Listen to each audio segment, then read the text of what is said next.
121 b square minus 88 bc plus 16 c square এইটো চোৱা যদি ইয়াত c নাথাকিলেহেঁতেন তেনেহ'লে আমি সহজে এইটো মিডিল ফেক্টৰে কৰি ল'লো হয় কিন্তু ইয়াত c আছে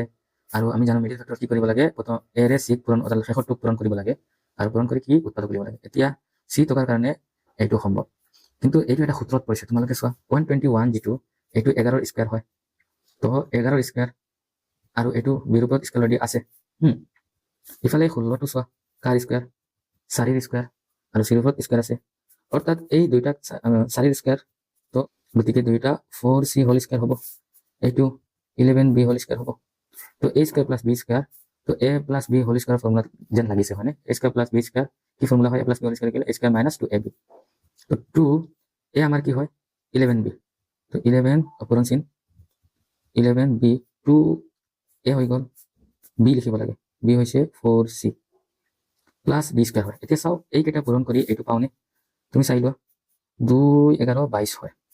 2 11 22 4 22 কোণ কিমান হয় 88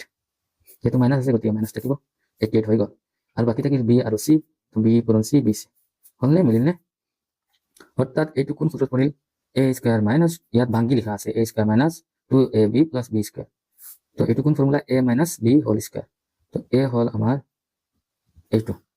11b এইটো হল a আৰু b আছিল আমাৰ কিমান 4c a minus b whole square তোমালোকে যদি এইটো ভাঙা নহলে এইটো ভাঙি এবাৰ দেখাই দিছো ঠিক আছে এবাৰ ইয়াত দেখাই দিছো জাস্ট a স্কয়াৰ হ'ব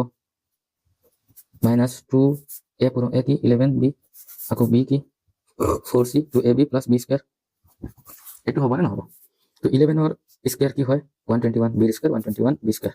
এইকেইটা পূৰণ কৰিলে 2 11 22 22 ৰ 4 গুণ 88 এই মাত্ৰ ইয়াত দেখালো তোমালোকে এইটোৱে পাবা অৰ্থাৎ এইটো এই সূত্ৰৰ পৰা আছে তো এই সূত্ৰ আমি আৰু এক ধৰণে লিখিব পাৰো কি 11b মাইনাছ 4c দুবাৰ লিখিব পাৰো 11b মাইনাছ 4c তো ইয়াত হৈ গ'ল আমাৰ উৎপাদক বিশ্লেষণ